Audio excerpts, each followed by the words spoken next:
Amigos de Nice to Meet You, qué gusto estar con ustedes. Te saluda Carlos Barahona.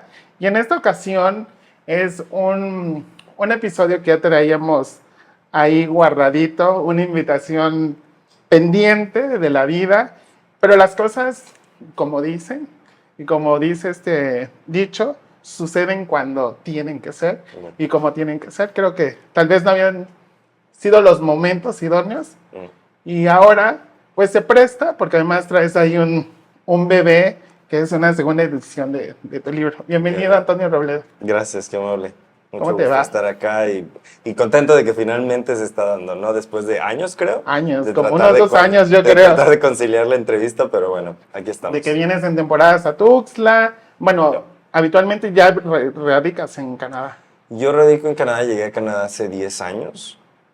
Ciertamente mi familia está aquí y mis raíces están aquí, mis tradiciones están aquí. Entonces yo siempre regreso, ya sea una o dos veces al año, pero siempre visito, ¿no? Para conectar con mi familia, pero también como para recargar baterías, ¿no? Porque siempre, digo, Canadá es un país extraordinario, pero siempre extraña uno de dónde viene, ¿no? Entonces, me sirve mucho el venir como para volver a encontrarme y luego regresar y poder estar también, y poder dar todo lo que yo soy también en Canadá, ¿no?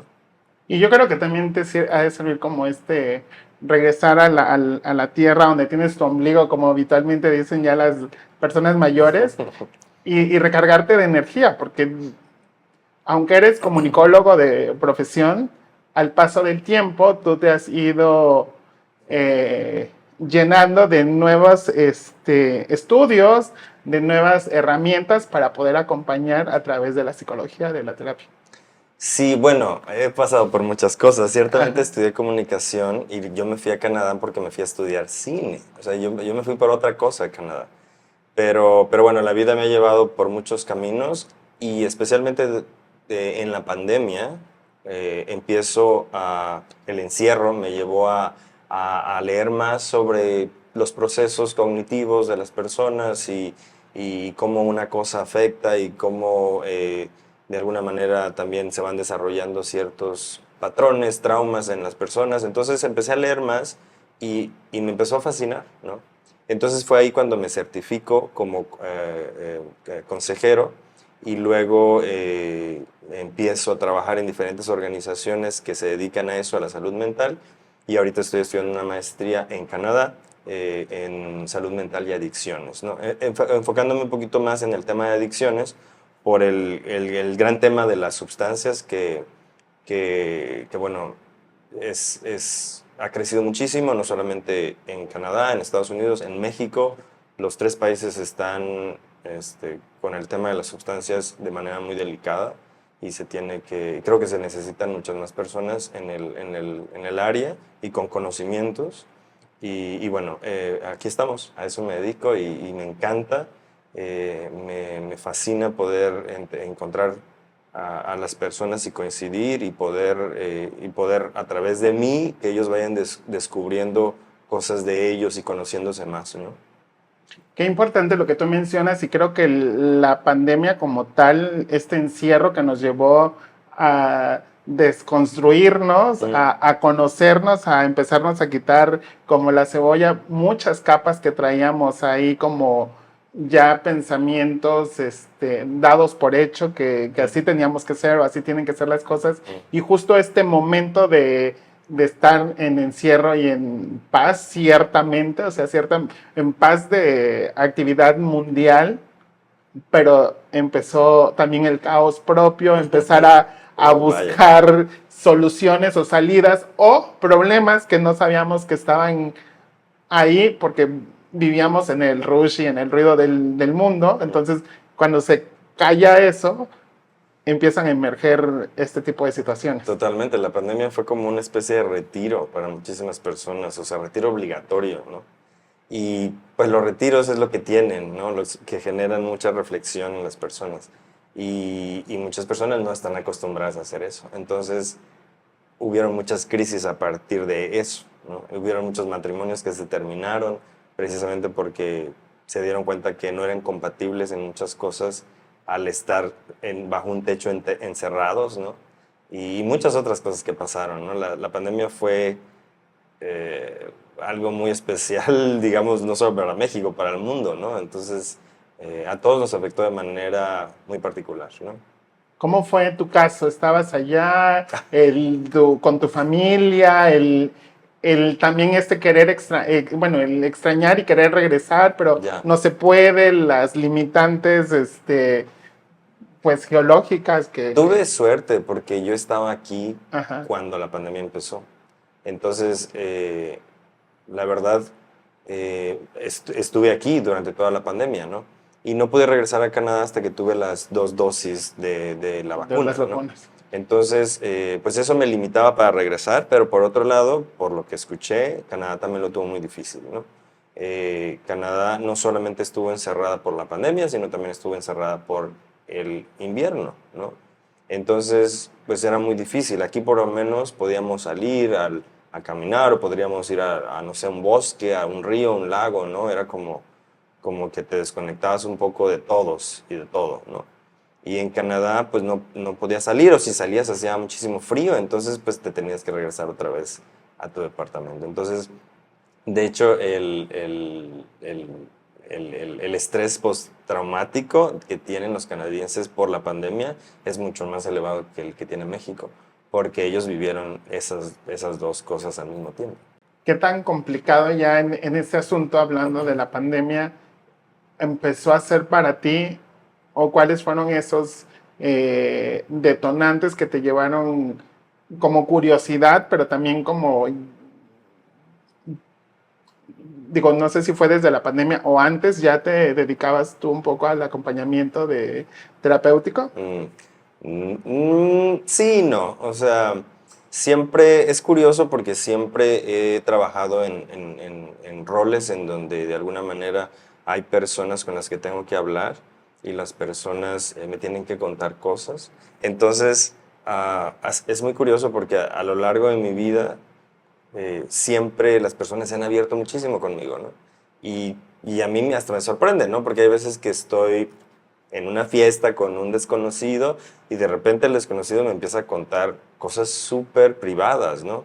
Que yo digo, ¿por qué me tiene la confianza? Me acaba de conocer, ¿no? ¿Cómo me está contando todo esto, ¿no? Entonces, cuando yo empiezo a estudiarlo y empiezo a dedicarme a esto y la gente empieza a escuchar que yo me dedico a esto, me dicen, Toño, ¿por qué no lo habías hecho antes? Tú estás hecho para eso. O sea, me decían, tú tienes una manera muy fácil, la gente se te acerca, eres bien fácil de tratar. Y yo, sí es verdad. O sea, nunca lo había como pensado y nunca lo había tomado como en cuenta para algo en lo que yo pudiera trabajar. Pero bueno, ciertamente ya me empecé a meter más de lleno por algo que sucede durante la pandemia, ¿no? Durante la pandemia yo me enamoro, empiezo una relación con alguien y las cosas desafortunadamente no funcionan. Y cuando no funcionan y existe este rompimiento masivo y que es muy doloroso y pasas por todos los procesos del duelo, etcétera, yo me doy como la tarea de tratar de entender qué pasó, ¿no? Tratar de entenderme y tratar de entender A la otra persona. a la otra persona por qué tuvo reacciones, por qué tuvo ciertos detonadores, etcétera, ¿no?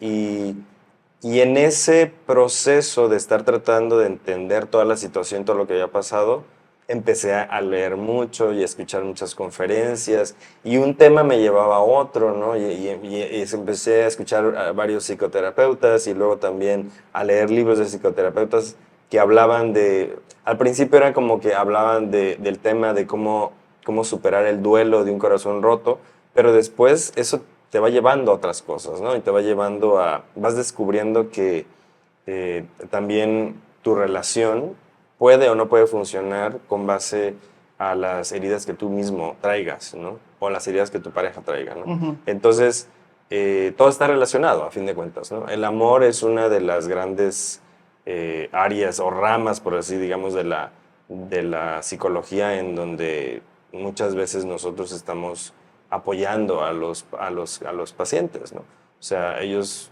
normalmente vienen, no normalmente, pero digamos es un porcentaje importante el de las personas que llegan con un tema que tiene que ver con el corazón, ¿no? Sí. Ocasionalmente, el otro día lo platicábamos con un terapeuta también que tuvimos como este tema de parejas y luego también con una chica que lee el tarot y era la pregunta que yo le decía, oye, como más o menos cuáles son como una estadística del, no el problema, pero un algo, un factor por el cual te visitan. Y las dos decían lo mismo. Generalmente vienen después de una ruptura o Sí. cuando en algún momento de la vida están en un caos, pero viene la raíz de esta parte de perdí una pareja, ¿no?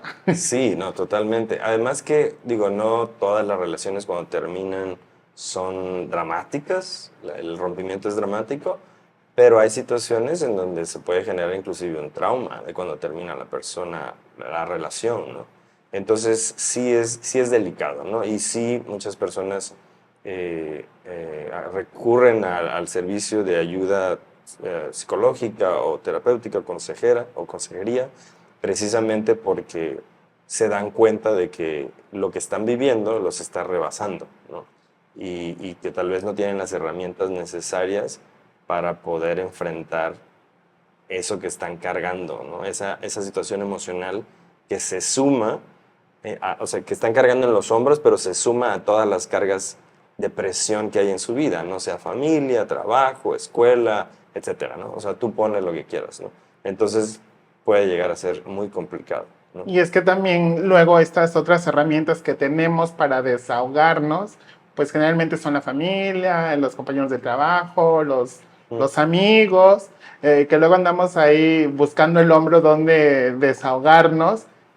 Y también como lo que te decía antes de empezar a grabar, luego tal vez los consejos o lo que te opinan vienen desde una visión heterosexual o diferente. Entonces, a mí cuando alguien se me acerca igual y me cuenta su problema, lo que sea, les digo, tengo muy presente una vez que di mi opinión y a esta amiga le dije, número uno, yo no me he casado, no tengo hijos, o sea, no podría opinar o darte un punto de vista desde algo que no vivo.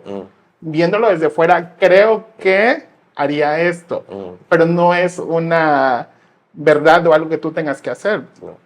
Y al revés, ahora sí como poniéndolo desde ya, desde este acompañamiento que tú das, me gustaría también que nos platiques en qué asociaciones estás trabajando, tú dando el apoyo. Perdón. ¿Dónde estás trabajando ahorita? Ok. En las asociaciones que estás trabajando, Ok.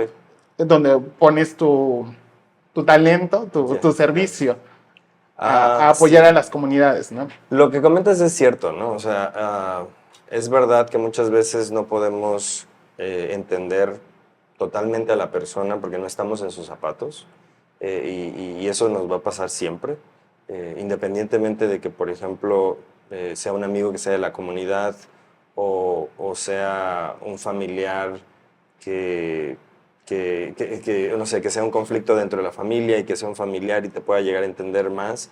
Puede ser, pero siempre no puedes entender la situación totalmente, ¿no? Y yo creo que lo que mencionas, que cuando acudimos con amigos, compañeros de trabajo, todo, es súper importante, ¿no? O sea, yo como terapeuta, una de mis tareas al principio, cuando estoy tratando al paciente, es precisamente indagar, ¿no? ¿Cuál es la red de apoyo de la persona, ¿no? Es súper importante porque si la persona no tiene una red de apoyo, nosotros como terapeutas podemos estar ahí 1 hora a la semana, o 2 horas a la semana, una cosa así, si es una cosa muy fuerte, pero normalmente los pacientes tienen una sesión cada 15 días, cada 3 semanas, ¿no? Entonces el que va a estar alrededor del paciente pues van a ser sus amigos, su familia, sus compañeros de trabajo. Y el hecho de que tenga dónde apoyarse más allá del consultorio es bien importante para nosotros, porque nosotros no vamos a estar ahí las 24 horas del día y además seguramente van a pasar mucho más horas con esas personas y ellos pueden apoyarlos en situaciones de crisis, ¿no? Entonces siempre es importante el estar ahí. A veces no se va a lograr entender totalmente lo que la persona está viviendo, pero muchas veces ni siquiera tenemos que opinar, simplemente tenemos que escuchar, ¿no? Ujú. Las personas lo único que quieren es ser escuchadas y de alguna manera desahogarse de todo lo que traen dentro, ¿no? Entonces eso, para empezar, yo invitaría a todos que siempre estén ahí Ok. para La red escuchar de al apoyo. otro, ¿no? Y bueno, ciertamente lo que dices es verdad, o sea, hay manera de conectar con el terapeuta de diferentes formas y ciertamente yo me he enfocado, bueno, yo soy gay, Ujú. entonces de alguna manera yo pues tengo una experiencia de vida en la que tal vez miembros de la comunidad LGBTQ más pueden sentirse identificados y que por eso me busquen, ¿no? Pero como te comentaba, yo tengo pacientes que no necesariamente son de la comunidad. De hecho, me han buscado pacientes heterosexuales y pues a fin de cuentas estamos tratando los mismos temas, ¿no? El amor, traumas, depresión, ansiedad, eh, falta de autoestima, en fin, tantas cosas que nos pasan en la vida, ¿no? Que sí es verdad que cuando alguien tiene una experiencia de vida, pues sientes que avanzas más rápido porque no tienes que perder tiempo explicando cosas que la persona o el terapeuta ya por contexto sabe, ¿no? Y yo creo que eso ayuda, ¿no? Eso ayuda también. Hay personas, no todas, pero hay personas que sí se sienten más a gusto, más tranquilas si su terapeuta de alguna manera eh, lleva una vida digamos, tiene una visión del mundo alineada a lo que tú vives, ¿no? Entonces, sí tengo pacientes que son gays, pero pues, o sea, digo, tampoco Como tu especialidad. como me hago promoción Ajá. diciendo que soy terapeuta solo para gays, ¿no? No, o sea, yo estoy abierto para cualquiera. Ciertamente me he enfocado en áreas que tienen que ver con la comunidad LGBT y actualmente trabajo para 3 agencias en Canadá, ¿no? Ujú. Las 3 agencias, para esas 3 agencias he desarrollado tanto talleres como he sido facilitador de grupos de apoyo y también pues terapeuta, ¿no? De persona a persona, ¿no? De uno a uno. Las 3 organizaciones, una tiene que ver con personas de la comunidad Ujú. LGBTQ+, otra tiene que ver con personas VIH positivas y latinas, son migrantes latinos viviendo con VIH, y la tercera es una organización que se dedica a apoyar a las personas que cuidan de otras personas, ¿no? Porque precisamente muchas veces nos enfocamos en los que están enfermos, pero los que están cuidando a los enfermos también tienen una carga muy grande, ¿no?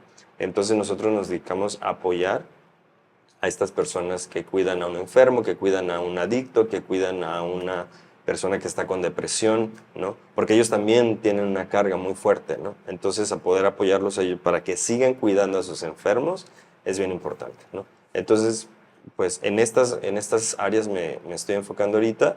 Ciertamente, como te digo, estoy estudiando la maestría en salud mental y adicciones. Me quiero enfocar un poquito más en el uso de sustancias. Entonces, yo creo que en cuanto termine la maestría, lo más seguro es que empiece a trabajar por alguna agencia que tenga que ver más con el tema de personas que usan sustancias, ¿no? Llámese sustancias legales e ilegales, ¿no? O sea, legales, llámese antidepresivos, sustancias que te receta el psiquiatra para regular ciertos químicos del cerebro, e ilegales, pues bueno, los que están en el mercado, ¿no? Las que Cocaína, cristal, etcétera, ¿no? en este acompañamiento mencionas las tres, se me hacen tres aristas importantísimas, y cada una va a un sector, pues específico y como dices tú, a veces no las vemos como tal. Por ejemplo, yo sabía de este síndrome del cuidador, Mm, que es cuando tú tienes a tu cargo al papá, a la mamá, a quien sea, algún enfermo, y sí, que tú también tienes que, por ejemplo, si te toca desvelarte, pues también tienes que tener como tu horas de descanso, ¿no?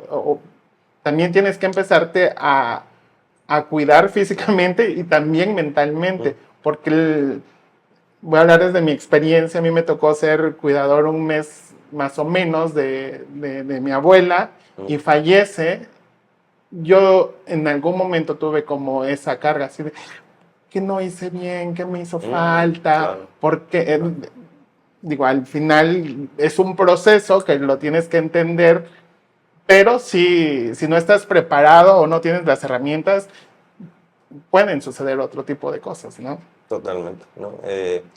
Por eso es importante a ofrecer el apoyo en salud emocional para las personas que están cuidando, porque ellas precisamente pueden estar en una situación delicada también de cansancio físico, pero el cansancio físico te puede llevar a detonar tus situaciones emocionales de una manera más rápida, ¿no? Y no te das cuenta, porque estás cansado, ¿no?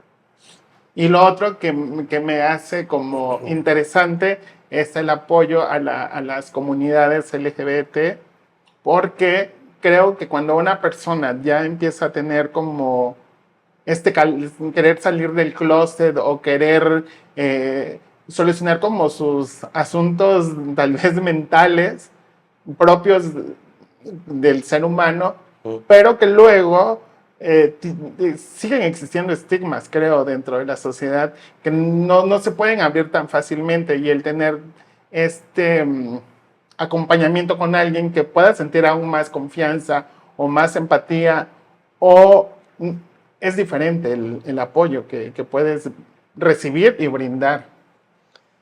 Son procesos, o sea, yo pienso que todas las personas viven diferentes procesos, tanto las personas que quieren salir del closet como miembros de la comunidad, eh, pero también alguien que está pasando un duelo de una pérdida, ya sea de un familiar que se murió o de una pareja que se rompieron un matrimonio después de 10 años, después de algún tiempo, no sé. Todo tiene sus procesos, ¿no? Y bueno, ahí es donde tratamos de apoyar a las personas para que sea más, se logren, se sientan identificados, ¿no? Yo de alguna manera soy gay, pero también abiertamente soy VIH positivo. Entonces, cuando también mis pacientes, varios de mis pacientes también son VIH positivos, también me buscan porque saben que yo soy VIH positivo. Entonces, de alguna manera, sienten que la experiencia de vida va a hacer que el terapeuta y el cliente conecten de otra manera, ¿no? En otro nivel.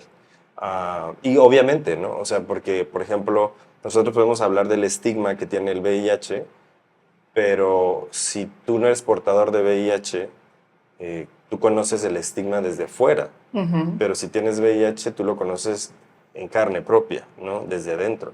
Entonces, el paciente que venga también con una situación emocional que, digamos, tenga que ver con estigma, que tenga que ver con un problema, y tu terapeuta ya ha vivido o ha pasado por situaciones similares, pues obviamente se va a sentir con más confianza de poder abrirse, de poder contarte cosas, de poder, de inclusive de pensar, este terapeuta de verdad creo que me puede ayudar, porque ya pasó algo por lo que yo estoy pasando ahora, ¿no?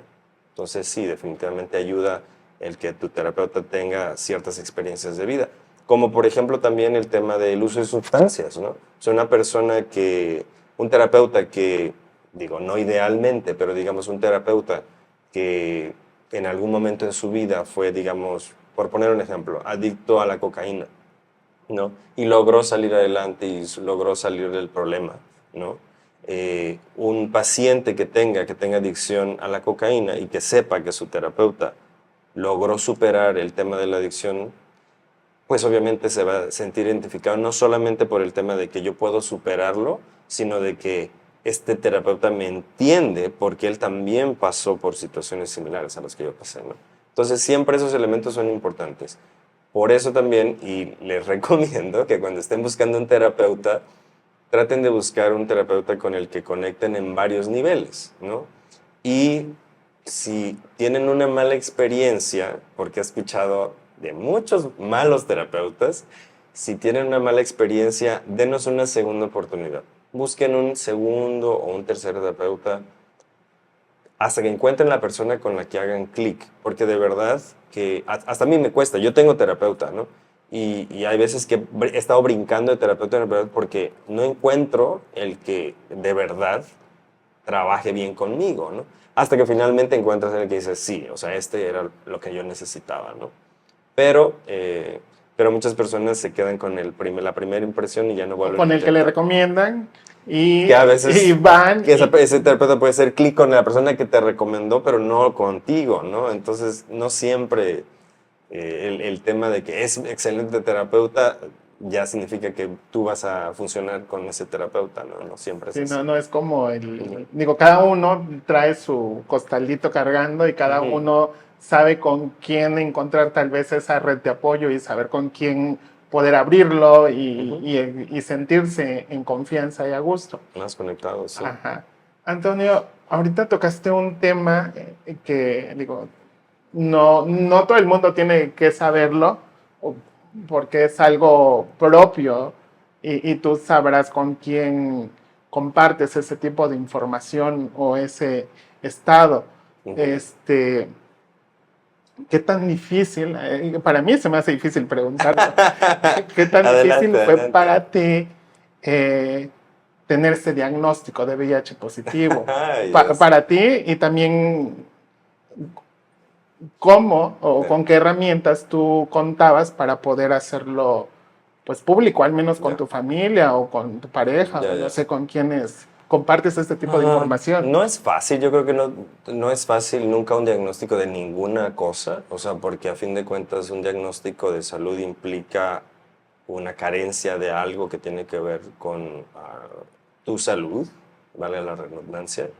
Entonces, pues nunca va a ser fácil, ¿no? Y máxime cuando tienes como unas situaciones como la del VIH que tiene una connotación tan negativa a nivel sociedad y que la gente tiende a señalarte de manera muy fácil sin tratar de entender la situación, ¿no?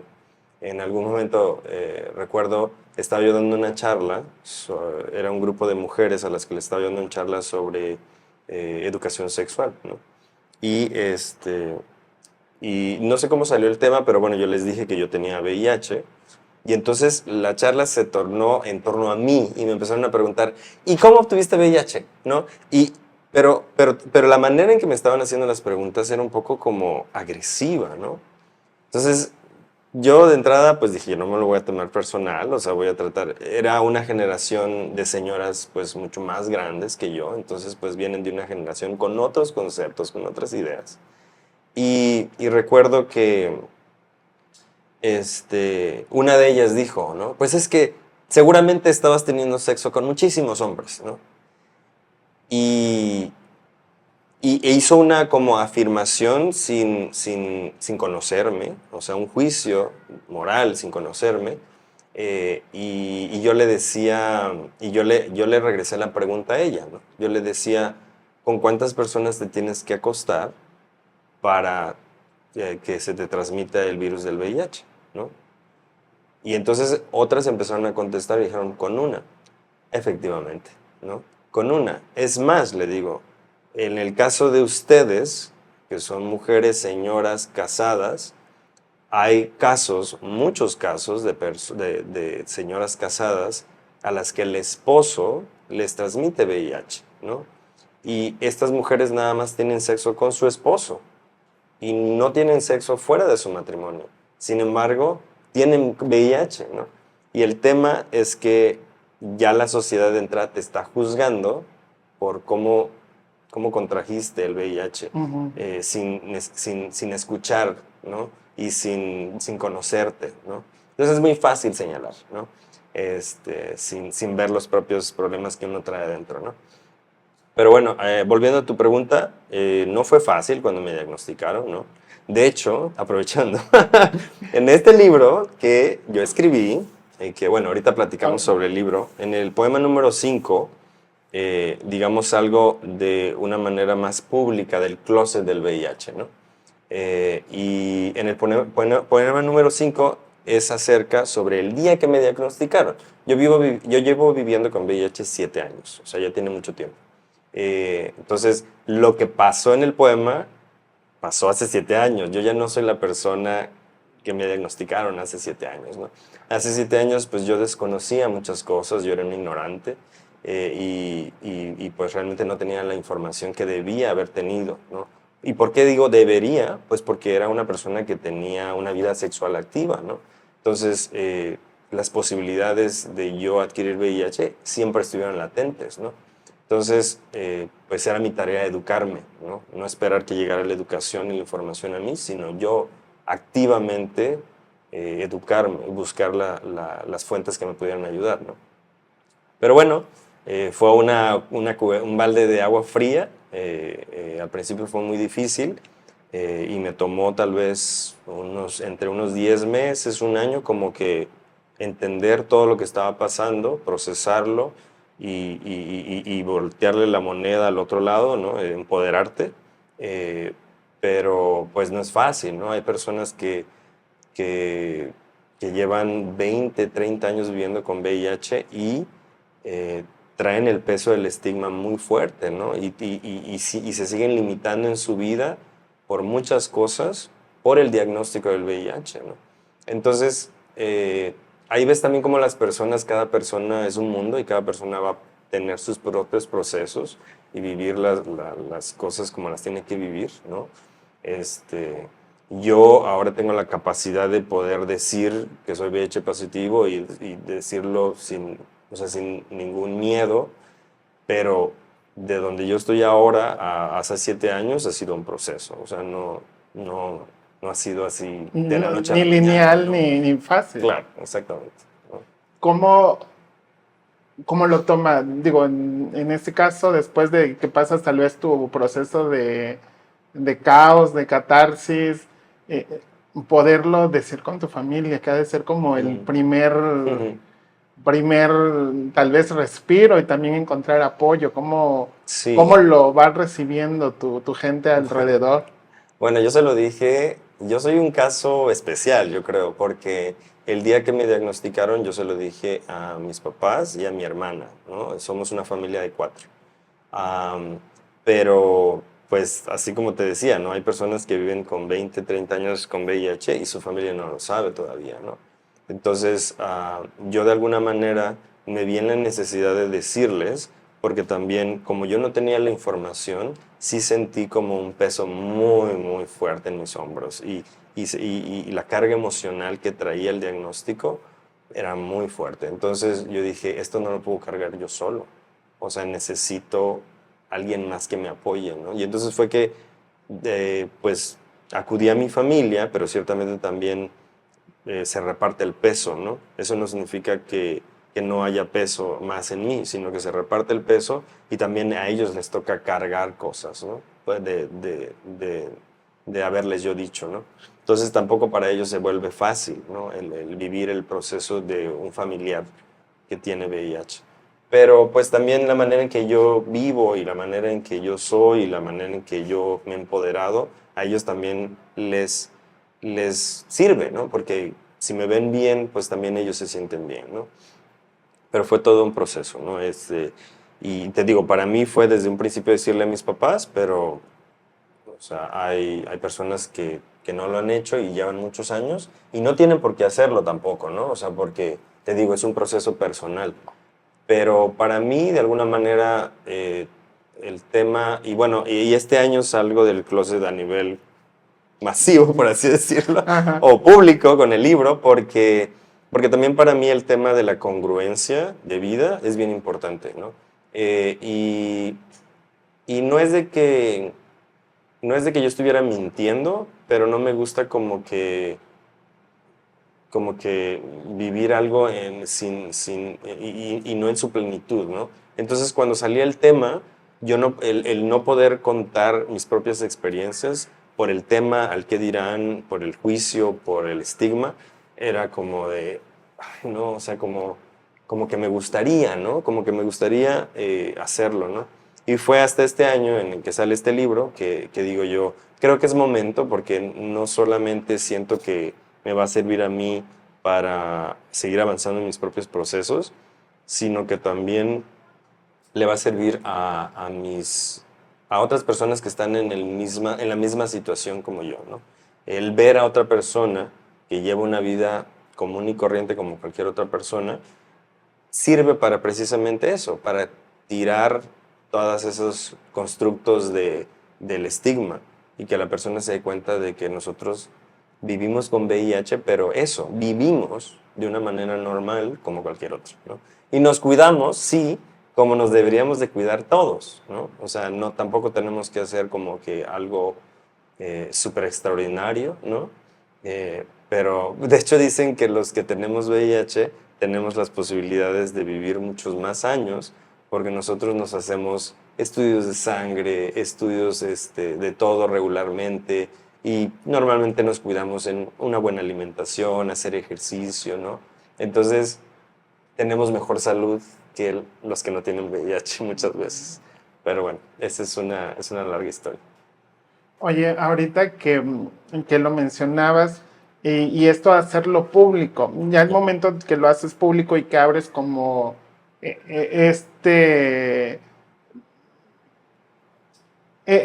hacer público tu estado eh, con VIH, este, ¿has sufrido algún tipo de señalamiento? Digo, además de lo que me contabas Mm. de esta conferencia, ¿en algún momento que te hayas sentido discriminado o que se te hayan cerrado puertas? ¿Qué Bueno, tan complicado, digo, en la vida laboral, ya, ya. en el amor, tal vez, también creo que también luego puede ser como pues al ser Ya, honesto, te ya. digan, ¿sabes qué? Prefiero no estar contigo. Claro. No, pues yo creo que un poquito de todo, ¿no? Lo que tú estás diciendo, ¿no? En relaciones, hay personas que obviamente cuando se han enterado que yo tengo VIH me dicen gracias, pero no. Y, y no pasa nada, ¿no? O sea, realmente ellos están tomando una decisión tal vez desinformada o tal vez por miedo, pero pues es pérdida de ellos, no mía, ¿no? Ajá. Y bueno, yo sigo, o sea, yo sigo con mi vida, ¿no? O sea, no voy a dejar tampoco que eso me afecte, ¿no? Porque a fin de cuentas, si una persona se aleja de mi vida por mi diagnóstico, eh, yo creo que le está dando mayor importancia a algo que no le debería estar dando en una relación. Entonces, pues tampoco va a funcionar una relación si le estás dando prioridad a otra cosa que no debe ser, ¿no? Prioritaria. Am, pero bueno, sí hay muchas cosas que suceden. Ciertamente, bueno, el libro salió hace un mes. Entonces, de manera pública y de manera masiva, por así decirlo, en redes sociales, la gente lo sabe desde hace un mes. O sea, tampoco es como que he tenido mucha contacto con todo el mundo, ¿no? Pero bueno, hasta ahora ha sido normal, no ha habido grandes cambios, no he notado grandes cambios. No es de que no lo dijera antes, pero ahora ya es de manera público. Y antes era como muy casual, cuando estaba en una conversación de repente decía, pues es que yo tengo VIH, ¿no? Y las personas de ese grupo de amigos eran, sí, sí, y entonces pues lo platicábamos y todo, pero me han tratado normal y nunca cambia nada, ¿no? Ahora sí ya es de manera más público, por el libro, por los poemas, pero no sé qué vaya a pasar. Sin embargo, pues es verdad que el estigma está allá afuera todavía, pero pues si el estigma golpea, yo golpeo más duro que el estigma. Como para cerrar un poquito este tema, la verdad que no, digo, te conozco de ya varios años y pues no había habido la oportunidad de tocar este tema que creo que sí debe ser como más, tomarlo como más, particularmente debe tener como también su proceso de hablarlo. Mm. Este, algo más que nos quieras recomendar acerca además de informarnos, a quién pudiéramos acudir en algún momento digo, habitualmente todos nos deberíamos de hacer estudios de salud habitualmente, Ujú. no tenemos esa conciencia como tal. Digo, ese podría ser una recomendación número uno, pero si ya tienes el diagnóstico, cómo acudir, cómo empezar a resolver todas estas dudas, ya Ya. con tu diagnóstico de VIH positivo. Mira, yo te voy a hablar desde mi experiencia. O sea, a mí me diagnosticaron aquí en Tuxtla, de hecho. Y yo empecé a recibir mi tratamiento a través del Capacit. y la verdad, de alguna manera no he tenido ninguna mala experiencia con ellos, ¿no? Entiendo que ahí sigue trabajando un psicólogo que se llama Gil. Entonces, yo creo que la primera etapa sería la parte física. Entonces, pues obtener los antirretrovirales lo antes posible para que recuperes tu salud física y luego empezar a trabajar la salud emocional, que también se puede ver muy menguada después del diagnóstico, ¿no?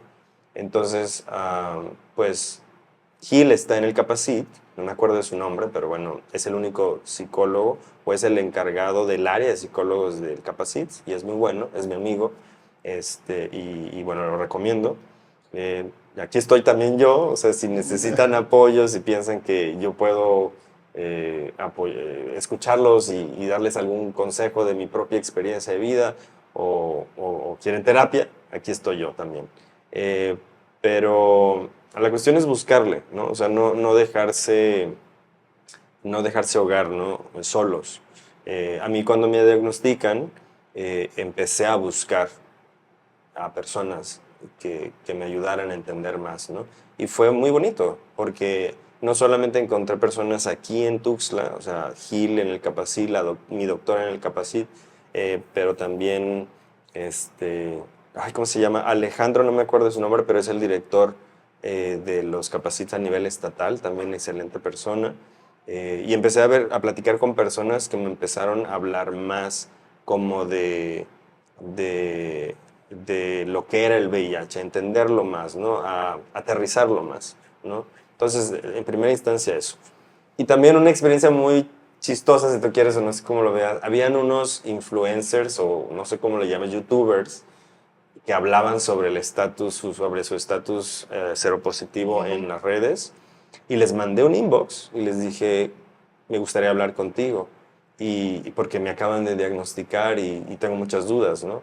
Y me contestaron y hablé con varios de ellos y fue una experiencia como muy bonita porque tú los ves con sus millones de vistas y el hecho de que te digan sí, claro, y te pasan su número y que puedas hablar con ellos, inclusive de otros países, fue muy bonito. E inclusive con algunos de ellos ya soy amigo, nos conocimos físicamente y nos estamos siempre apoyando porque como ahorita algunos de ellos trabajan en el área de salud mental también, pues siempre nos estamos recomendando, ¿no? Hay algunos que trabajan en Estados Unidos de estos influencers, otros en Argentina, el otro trabaja en Chile, y bueno, uno aquí de la Ciudad de México, y todos súper lindos, y todos me ayudaron. Pero de eso se trata, ¿no?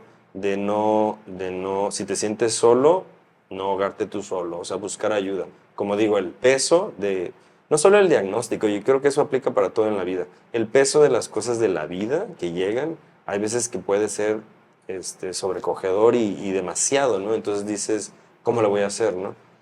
Pero si lo compartes, muchas veces el hecho que se te quite un poco de peso de encima te ayuda a pensar con más claridad. Y entonces, tal vez no veas la luz al final del camino, pero sí puedas ver como que el siguiente escaloncito y eso es lo primero que tienes que hacer. Ya luego darás el siguiente, pero por lo menos un paso, ¿no? Un paso a la vez. Ujú, sí. Bueno, ahora platiquemos acerca de tu libro que se llama Love. Love o Amor. Ya, y ya. además es la segunda edición. Es un Sí. libro bilingüe. Cuéntanos, ¿cómo ha sido este proceso de creación? ¿Cuánto tiempo Sí, se los voy a presumir. ¿Qué tiempo de gestación llevas con este Estoy libro? bien contento con este libro. El libro salió, la primera edición salió en el 2020, en la pandemia, fue hijo de la pandemia, y se llamó, en español se llamó como está aquí, Amor de hombre a hombre. Y ese libro estuvo muy bien, muy bonito, me gustó, todavía tengo copias de esa primera edición, y tuve lecturas en Tuxtla, en San Cristóbal, y se me vendieron mis libros, pero muchos amigos de Canadá me compraron el libro y me decían, ¿cuándo lo vas a traducir al inglés? Ah, ok. Porque ellos me lo compraron por la amistad que había, Ajá. pero no tanto porque le entendieran a los poemas, ¿no? Porque estaban en español. Y entonces estaba la tarea pendiente de escribirlo en inglés. Y este año o bueno, el año pasado yo creo, a mí el amor me mueve, ¿no? Me hace escribir. Entonces, tuve una relación el año pasado con un canadiense y entonces empecé a escribir en inglés, ¿no? Empecé a escribir poemas en inglés. Entonces, también las cosas fueron muy complejas y digamos, tuvimos que ir cada uno por su lado, por diferentes caminos, pero esos poemas que escribí en inglés fueron como que lo último que yo necesitaba como para finalmente dedicarle tiempo a escribir esta edición.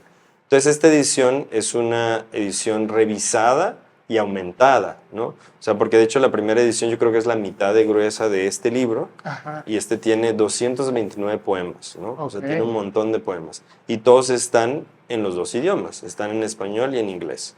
Entonces, para mí es una gran oportunidad tenerlo así, porque puedo tanto leerlo en Canadá, las versiones en inglés, y leerlo en México, ¿no? Las versiones en español.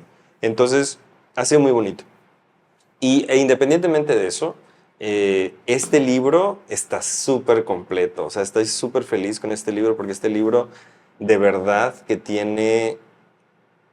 Yo lo veo, o sea, tengo más experiencia obviamente El después de producto la final. primera Ajá. edición, pero luego también este libro habla de un amor más complejo, no solamente del amor, inclusive la portada, el primer libro es azul solamente, ¿no? Entonces casi todos sus poemas son como depresivos, hablaban de cuando yo había terminado mi relación, ¿no? Y este habla también desde el amor bonito, ¿no? Desde el amor correspondido, desde el amor que te ilusiona, ¿no? Y además habla del amor desde otras aristas, ¿no? También del amor que sientes por un amigo, el amor que sientes por un familiar, el amor que sientes por ti mismo, ¿no? Que también tenemos una relación de hombre a hombre con nosotros Propia. mismos, ¿no? Entonces, estoy bien contento. O sea, este libro de verdad que, que ha sido un gran regalo este año para mí y me sigue dando regalos. He conectado con muchísimas personas y sigo conectando cada día más y estoy muy agradecido, ¿no? Y fíjate que es curioso porque a pesar de que son poemas, también este libro está ayudando a sanar emocionalmente a personas, ¿no? Te comento algo que me pasó hace poco, hace como una semana, me escribió una chica que compró mi libro en Canadá, pero es mexicana, y me dice, Antonio, me mandó un libro, me mandó un mensaje, me dice, Antonio, estoy feliz con tu libro, me dice, estoy súper agradecida que me lo encontré y todos sus poemas me están llegando porque acabo de terminar con mi novia y bla, bla, bla, me empieza a contar y yo, súper linda, y le digo, ¿y cuáles poemas te gustan, no? Y empezamos a platicar y me empieza a mandar fotos de los poemas y me dijo que le mandó fotos a sus amigos y que están súper bonitos, en fin, ¿no? Pero el hecho de que alguien que no conozco me diga todas esas cosas y que le está sanando, que le está ayudando a entenderse, o sea, para mí no tiene precio, pues, o sea, eso para mí es como lo bonito de escribir, pues, o sea, no tanto, digamos, no sé, la rima que tenga o no sé, las ilustraciones que tenga, que por cierto, las ilustraciones la hizo una mexicana también, y están chulísimas, ahí vienen todas las autorías y todas las redes sociales de los nombres de las que participaron en el libro, para que la sigan. Se llama Dani Elizondo, es buenísima, muy talentosa. Y pues bueno. ¿Cómo ha sido la conexión? Es otro tipo de conectar con pues con la audiencia. Bueno, este ya es con la audiencia, a Ujú. diferencia de los pacientes. ¿Cuál es lo que tú decías? Tal vez en una primera impresión, pues te lo compran por el cariño y lo leen, o tal vez lo compran y ni lo leen, es como algo que sucede. ¿Cómo ha sido este nuevo florecer del proyecto? Pues ha sido diferente, ¿no? O sea, de entrada, en la primera edición nada más vendí 100 copias y de en menos de 2 meses llevo más de 150 copias vendidas, ¿no? Entonces estoy súper contento cómo se está moviendo, ¿no? Y además de que efectivamente no me lo están comprando solamente mis amigos, sino me lo está comprando gente desconocida, ¿no? Y eso me encanta, ¿no? Y bueno, y lo que dices de que, bueno, tal vez un amigo te lo compra y no lo lee, ¿no? Que no pasa nada, pero el hecho de que también esté en otra casa y esté en otra mesa y esté en otra librería, en otro estante, también sirve para que alguien más que llegue lo pueda ver y todo, ¿no? Lo bueno del libro es que no es una novela, ¿no? O sea, no tienes que leerlo del principio a fin, ¿no? Son poemas. Y hay poemas súper chiquititos de media página y hay poemas largos de 4 o 5 páginas, ¿no? Pero no es como un gran compromiso de que tengo que empezarlo y terminarlo, ¿no? O sea, entonces es súper relajado porque puedes sentarte un ratito, 5 o 10 minutos a leerlo y puede pasar una semana y de repente, voy a seguir leyendo, ¿no? Y no pasa nada, no perdiste como que el hilo de la historia, ¿no? Es distinto. Entonces, tiene muchas cosas muy nobles este libro, ¿no? Precisamente por lo mismo, de que tiene esas características. Mencionabas que en la primera edición, pues, hablabas como del amor, pero este amor tal vez desgarrador y del sufrimiento. ¿Hay algún hilo conductor en los poemas que te vayan contando de cierta manera alguna historia o son todas historias diferentes de cómo has vivido el amor?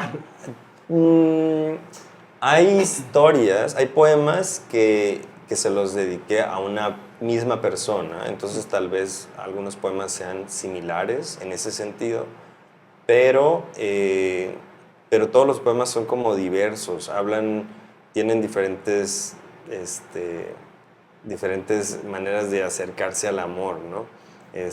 Por ejemplo, ¿se pueden decir groserías? Sí, claro, por supuesto. Bueno, siéntete en confianza. hay un poema que se llama con todo mi amor, ve y chingas a tu madre, ¿no? Por favor. Entonces, es un poema súper divertido y a mí me encanta porque la versión en inglés es súper distinta, pero es súper bonita también, ¿no? Entonces, una amiga me preguntaba de cómo fue mi proceso para traducir, porque pues son poemas. Justo eso te iba a preguntar. No puedes traducir poemas como, o sea, literal, porque no se lograría entender. Entonces, me costó eso, ¿no? De buscar la manera de adaptarlo. Y de hecho en el libro se nota, hay poemas que son en español chiquitos y en inglés más largos, ¿no? O sea, porque tuve que adaptar, o ya sea usando otra palabra o usando toda una frase para tratar de que se entendiera una palabra en el otro poema, ¿no? Entonces, son muy distintos. Hay unos que sí, son literales, sí hubo manera de hacer una traducción literal, pero no todos fue el caso, ¿no? Y por ejemplo, casos como el que te digo de este poema, de Con amor chinga tu madre, fue muy bonita la traducción, a tal modo de que el poema en inglés que se llama With All My Love, Go Fuck Yourself, los dos poemas se volvieron dos poemas distintos. O sea, tienen una energía, sí son el mismo poema, pero tienen una energía totalmente distinta. Porque las palabras, las groserías en español son muy distintas a las groserías en inglés. Y las dos tienen diferente energía. Entonces, es muy interesante que al final creo que no solamente tengo 229 poemas, sino tengo más. Porque muchos de esos poemas en su versión en inglés tienen otras cosas, ¿no? Y bueno, hablo de todo, ¿no? Hay poemas que son filosóficos, hay poemas que hablan de anécdotas chistosas, hay poemas que hablan de situaciones familiares, ¿no? En fin, no todo es sobre relaciones de pareja, ¿no? Hay historias que yo me las inventé, ¿no? Hay historias que yo dije, esto se me hace anecdótico, voy a inventarme una historia, ¿no? Y hay historias que hablan sobre cosas que me pasaron a mí, ¿no? O sea, no todo lo que está aquí me pasó a mí, pero yo creo que es parte de la maravilla de escribir, de que puedes a través de la escritura como que sacar muchas cosas de las que tienes dentro, ¿no? Y para mí siempre ha sido un modo un modo sano de poder balancear mis emociones, escribir. Entonces, se lo recomiendo. escriban si necesitan como que sacar las cosas que traen dentro. Y miren, hasta pueden llegar a escribir un libro. ¿Qué tan difícil fue para ti el proceso? ¿Tuviste como algún mentor, algún guía para poder, como tú dices, luego creemos que escribir poesía tiene que ser todo verso y rima y no, a veces solo tienes que dejar fluir tu emoción y tu sentimiento y por ahí, bueno, ya nos contestaste un poco, pero ¿qué tan difícil fue como ya tienes tu emoción y tu sentimiento plasmado en español y ahora traducirlo al inglés fue volver a sentir, Sí. sentir otra cosa diferente? Sí. Porque yo me acuerdo mucho en el primer álbum de Shakira que le preguntaban eso, qué complicado ha sido para ti escribir en inglés y en español, y decía Ok. totalmente diferente, hay canciones que nacieron en inglés y se quedaron Ya, en inglés porque no totalmente. hay manera de convertirlas al español, y las de español se me complicó tal vez reescribirlas al inglés porque no existen las palabras para decir ese sentimiento. ¿Cómo fue esa experiencia para ti? Totalmente, no, la súper entiendo. Shakira, estoy contigo. Estamos facturados. Estamos contigo. Sí, no, fue lo difícil de los poemas, no voy a negarlo. Pero por eso te digo que a veces que la adaptación se vuelve un nuevo poema, porque es complejo, ¿no? Cierta manera, ciertamente tengo como un estilo de escribir que creo que me lo enseñó la poesía de Jaime Sabines. Okay. Para mí Jaime Sabines es Como más cotidiana, wow, más. o sea, el top, ¿no? Entonces, la manera de escribir de Jaime Sabines a mí siempre me ha fascinado, o sea, sus poemas me encantan, o sea, lloro con sus poemas, o sea, wow, y los puedo escuchar 1000 veces y me siguen llegando, ¿no? Entonces, bueno, y Jaime Sabines es muy chiapaneco, ¿no? O sea, él habla desde la realidad del Estado, ¿no? Y la realidad de Tuxtla Gutiérrez y la realidad de cómo se viven las relaciones en el Estado, ¿no? Entonces, yo creo que mis poemas tienen eso, o sea, de alguna manera tienen esa manera cotidiana de contar cosas que me han pasado, ¿no? De hecho, hay 2 poemas en los que me mutilé 2 poemas de Jaime Sabines. O sea, que de hecho le doy autoría a Jaime Sabines, ¿no? Pero son 2 poemas que yo mutilé literalmente, porque agarré el poema de Jaime Sabines y lo adapté a cosas que a mí me estaban pasando, ¿no? Pero es muy bonito el proceso de crear y de escribir, y siempre es distinto en inglés y en español. Entiendo lo que decías, y la verdad es que los poemas que escribí en inglés tienen como esa intención, ¿no? más fuerte cuando la primera acercamiento es en inglés, ¿no? En lugar de en español. Pero pues yo creo que esa es la labor del poeta, sobre todo si estás haciendo una edición bilingüe, de tratar de encontrar la manera más cercana a lo que tú quieres al mensaje que tú quieres transmitir.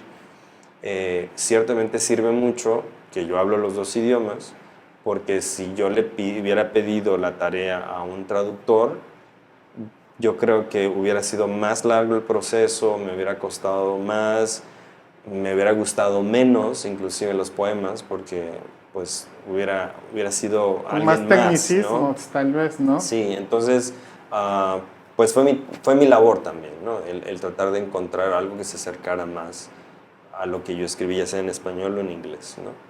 Pero fue difícil, sobre todo lo que tú dices, ¿no? Volver a revivir sentimientos, emociones, volver a escuchar cosas que pasé hace años, ¿no? Volver a leer muchos de los poemas de rompimientos de años pasados, fue como recordar, sanar otra vez. Algunos fueron difíciles. En la edición del libro lloré muchas veces, ciertamente. Pero pues de eso se trata, ¿no? O sea, en el proceso sanar, y muchas veces se sana precisamente volviendo al momento en donde las cosas sucedieron y analizándolas más a fondo. ¿Sabes si ya la persona con la que viviste ese romance, esa relación, Pues ya los leyó? Son muchas relaciones. No, pero alguno así por ejemplo, último próximo ya habrá leído algún, Bueno, o que se haya sentido, el libro como tal... que se haya sentido identificado, solo, que haya dicho, no, este es para mí. bueno, ciertamente yo los poemas, no todos los poemas los escribo y los guardo, Ajá. ¿no? Yo muchos de los poemas los escribo y si son para alguien se los mando. Ok. O sea, yo les digo, esto es para ti, o sea, te estoy regalando este poema, ¿no? O sea, porque también es una manera de expresar amor, ¿no? Y muchos de mis exes, bueno, no muchos, pero mis Los exes, exes. pues, los exes, saben de este libro y seguramente saben que esos poemas que yo les mandé están aquí, ¿no? No pongo nombres en los poemas, entonces pues tampoco es como que vayan a saber quién es quién, ¿no? ¿Quién así? Sacando el... Exacto, ¿no? Pero bueno, la pregunta de que si ya sé quiénes lo leyeron y no, pues es difícil, no sé quiénes ya leyeron el libro o no. Sé en particular, de un ex del 2020, que él sí leyó el libro, porque él en su momento me lo compró, ¿no? Pero la primera edición, tal vez ahora sepa de la segunda edición, pero no sé si la vaya a comprar. Si le hayan No, quedado dudo ganas mucho. Pero bueno.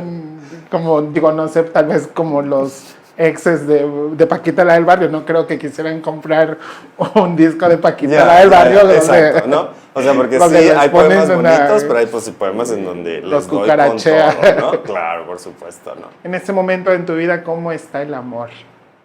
Ay, pues, ¿a qué te refieres con el amor? Sé más Dime. específico. El amor, así como en tu libro. Mira, el amor es, ayer platicaba con una amiga, el amor es complejo, ¿no? Yo creo que nadie la tiene fácil, ¿no? El que está soltero o el que está con pareja, dependiendo de la situación, no es fácil, el amor no es fácil, ¿no? Y yo creo que por eso vale la pena, porque lo que es fácil, pues como que no lo valoras tanto, ¿no? Y bueno, el amor, yo creo que es algo con lo que todos nos estamos, como que nos sentimos muy identificados, ¿no? Y siempre estamos como que alrededor de ese concepto dando vueltas. Eh, y, y bueno, mi vida en ese sentido está bien en el tema de que creo que este libro y muchas cosas que han sucedido en mi vida, relaciones que han pasado en mi vida, me han ayudado a entender qué es lo que quiero y hacia dónde voy. Y entonces creo que cuando tienes claras esas cosas en tu vida, el, el amor se presenta de diferentes maneras, no necesariamente en una pareja, sino con lo que decías, ¿no? La comunidad de amigos, la comunidad con la que trabajas, la comunidad con la que echas desmadre, con la que sales, ¿no? Y el amor se presenta de esa manera, ¿no? Obviamente soy un romántico empedernido, o sea, de verdad que estoy soltero, me gustaría tener una pareja, pero no es algo que también dependa solamente de mí, ¿no? Las dos personas tienen que querer y las dos personas tienen que funcionar juntos. Entonces, yo estoy abierto a todas las posibilidades, pero ¿cómo estoy en el amor? O sea, si me preguntas de manera general, estoy bien contento. O sea, porque siento que de hecho el amor está alrededor de mi vida en muchas cosas que ahorita estoy viviendo. El libro me está dando mucho amor, mi familia me está dando mucho amor, mis amigos, mi comunidad, ¿no? Cosas como estas que para mí son amor, ¿no? Una manera bonita de poder expresarme y de poder hablar de lo que yo siento, de lo que yo pienso, ¿no? Pero creo que el tema, y sobre todo ahorita en la sociedad en la que estamos viviendo, es que nos están metiendo como una idea, como el objetivo último, ¿no? de la vida, ¿no? El tener pareja, ¿no? Y si no tienes pareja, no vas a ser feliz, ¿no? Entonces es muy delicado porque yo lo veo en muchos de mis amigos que están solteros o en muchas personas alrededor míos que están solteros que viven estresados porque quieren tener una pareja. Y es como, a ver, la pareja no nada más depende de lo que tú quieras, ¿no? Sino de muchas otras circunstancias. Pero el hecho de que estés poniendo todas tus ilusiones, tus fuerzas, tus energías en que solamente hasta que encuentres pareja vas a ser feliz, es súper delicado. Porque el día que encuentres pareja y no lo sea, te des cuenta de que no lo es todo, entonces, ¿qué va a suceder? ¿No? Entonces, no vas a ser feliz ni con pareja ni sin pareja, o sea, en ninguna manera, ¿no? La felicidad yo creo que la tienes que buscar con las circunstancias en las que vives en el momento presente, y en la medida que veas, que encuentres esa felicidad con las circunstancias que tengas, yo creo que es en la medida también que tienes más posibilidades de que alguien se acerque a ti, ¿no? Y que alguien te busque, porque una persona que se proyecta feliz es atractiva, ¿no? Entonces, a más personas les vas a llamar la atención. Entonces, creo que ese es uno de los principales objetivos de la vida, ¿no? O sea, buscar ser felices con con lo que tenemos. Y sí, qué bueno que te esfuerzas por tratar de conseguir una pareja, hazlo, eso está bien, pero no te obsesiones, ¿no? Y no pienses que el obtener pareja te va a resolver todo, ¿no? Porque de hecho no lo va a hacer, ¿no? La pareja es un elemento más de tu vida, pero tu vida debería estar nivelada o lo más nivelada posible en todos sus aspectos, ¿no? Familia, trabajo, economía, pareja, ¿no? Entonces, si tienes algo más arriba, más abajo, siempre te va a costar, ¿no? Entonces, es importante ir empujando en la medida de lo posible todo, ¿no? Para que se vaya para arriba todo. No nada más pensar que va a llegar el amor, el príncipe de Disney, y que te va a resolver todo, ¿no? No, pues eso no. Eso solo pasa en las películas. Eso solo pasa y en algunas. En las caricaturas. En las modernas ya no tanto. Ya no tanto. Qué bueno, me da gusto, de hecho. Sí, justo a eso iba como un poco la pregunta, y siento que tu libro te ha servido también como esta reconciliación de ir y revisar tus relaciones, diferentes aspectos de tu vida, y ahora proyectas eso, que tienes un amor genuino propio y que los demás elementos han servido tal vez de balanza para poder proyectar algo que eres y lo que deseas sentir.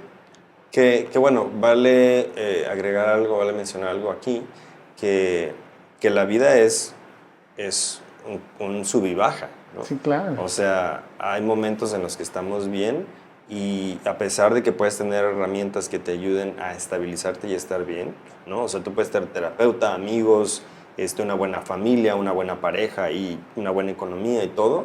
A pesar de eso, entrar en crisis. O sea, el ser humano es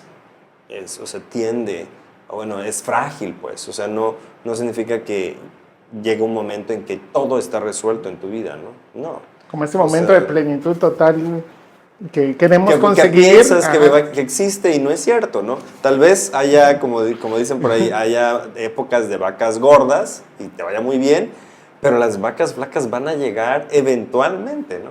Pero bueno, si agarras energías durante los años de vacas gordas, pues entonces cuando lleguen los guamazos vas a saber cómo responder, ¿no? O al menos en las herramientas con las que puedes contar. Pero eso no significa que no te quiebres, que no entres en crisis, que no llores, que no tengas inseguridades, que las cosas con las que estás trabajando vuelvas a caer y te vuelvan a costar y vuelvas a ofender a gente o vuelvas a sentirte herido por algo que dice alguien, ¿no?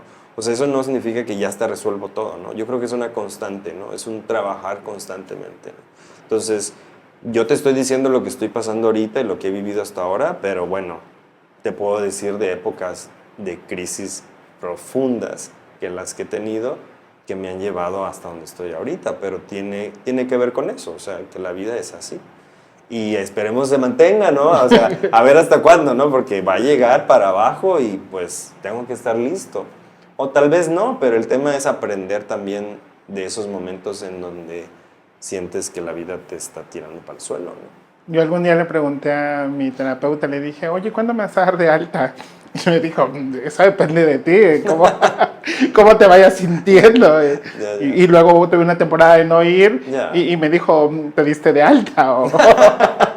¿O qué está pasando? Y le dije, no, pues estoy tomando otras herramientas de la vida que no, digo, quisiera ir contigo una vez a la semana, pero también lo otro es de que la economía no da para ir. Entonces, también estoy procurando ir a otros lugares, a otros espacios que también Que me también sirven te de sirven, herramienta por para, supuesto, claro. entonces es de, bueno, este presupuesto, este mes lo voy a mover para este curso, para este taller, para nutrirme de otras formas. ¿Algo más que quieras? Bueno, y continuando con lo que dices, ¿no? Ciertamente yo no creo que te des de alta, ¿no? Ajá. O sea, porque no es que tengamos una enfermedad, pues. Somos seres humanos con diferentes circunstancias en nuestra vida, ¿no?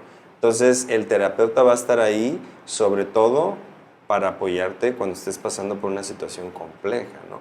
Puede ser que llegue, la superes y las cosas avancen bien y digas, bueno, ahorita ya no necesito ir con el terapeuta, pero el día de mañana resulta que se muere tu mamá y entonces eso te lleva a una crisis horrible, Claro. ¿no? Entonces no significa que porque ya estás bien ya te vas a quedar ahí, Ya, ¿no? ya no te va a oler o ya... Entonces, y ahí es cuando aplica otra vez tocar la puerta del terapeuta, ¿no? Y buscar ayuda si no encuentras las herramientas dentro de ti también, ¿no? Que pasa muchas veces, ¿no?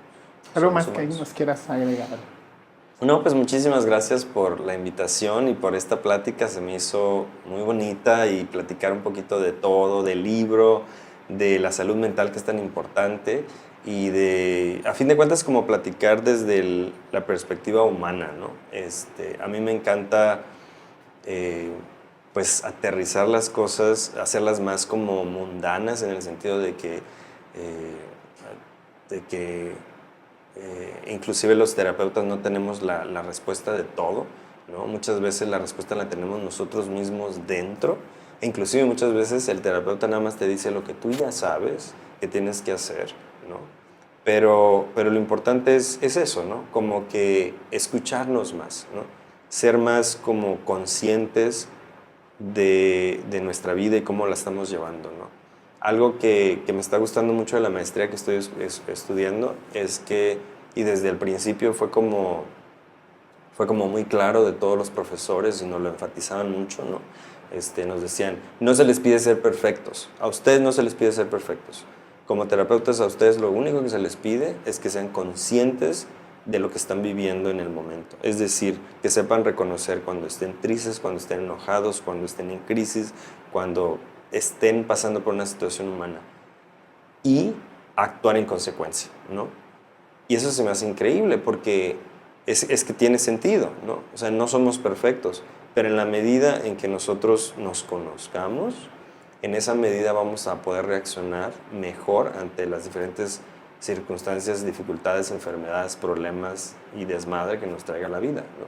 Entonces, pues de eso se trata, ¿no? De conocernos más, no de ser perfectos porque nunca lo vamos a hacer, pero de encontrar esas herramientas y usarlas cada vez que las necesitamos, ¿no? Qué bueno.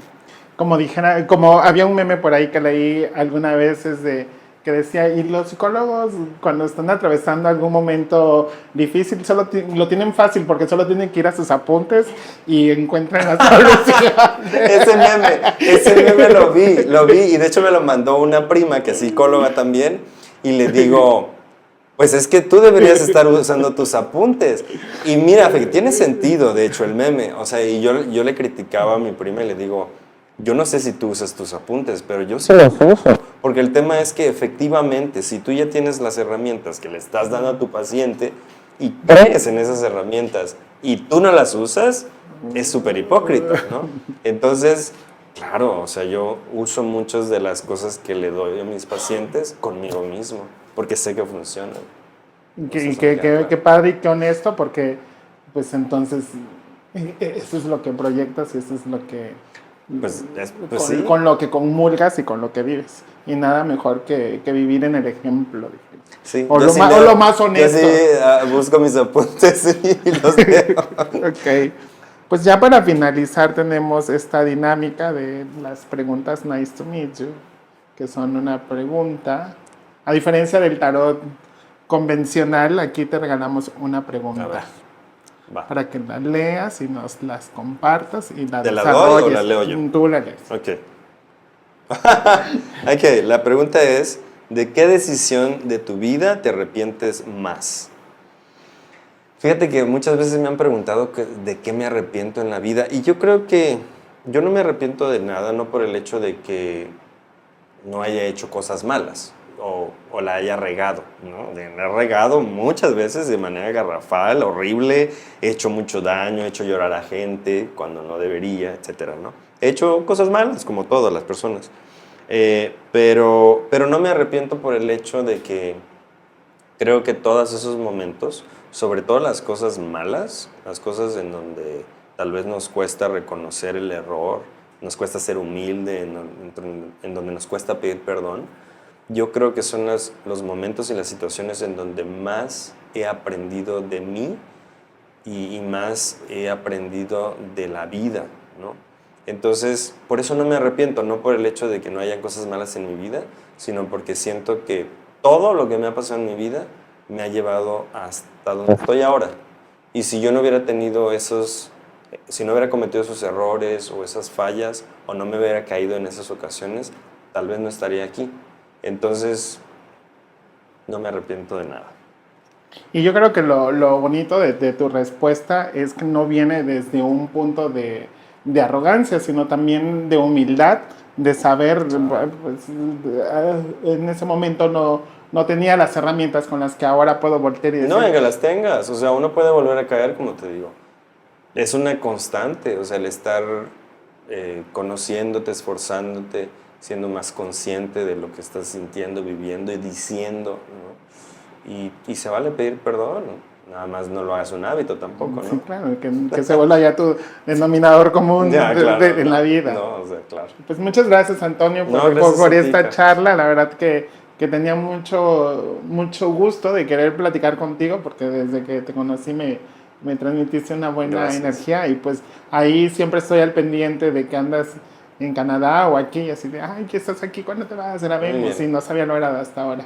Muchas gracias. Pues ahí seguimos. Si me quieren seguir en mis redes sociales, por favor. Tú se las, no sé no, si tú dilas y de todas formas las compartimos. El libro tiene redes sociales. Me pueden encontrar en Facebook como Antonio Robledo Poetry, está en inglés. Y en Instagram está como arenegade.poetry, ¿no?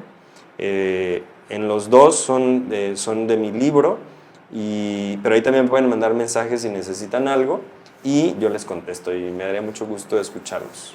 Y bueno, si pueden ir a la lectura ¿dónde pueden comprar el libro? libro? Lo pueden encontrar en Amazon. Busquen mi nombre, Antonio Robledo, y van a encontrarme como autor en Amazon. Y entonces abajo de mi perfil aparece el libro, o los libros, si tuviera yo más, de mi autoría. Entonces ahí aparece y lo pueden comprar ahí. Ok, pues muchas gracias. Y muchas gracias a ustedes por quedarse al final de este episodio. Ya saben, compartir, darle like, suscribirse, todo. Y también ahí pueden encontrar las redes de Antonio. Y pues nos vemos en el próximo Nice to Meet You. Bye.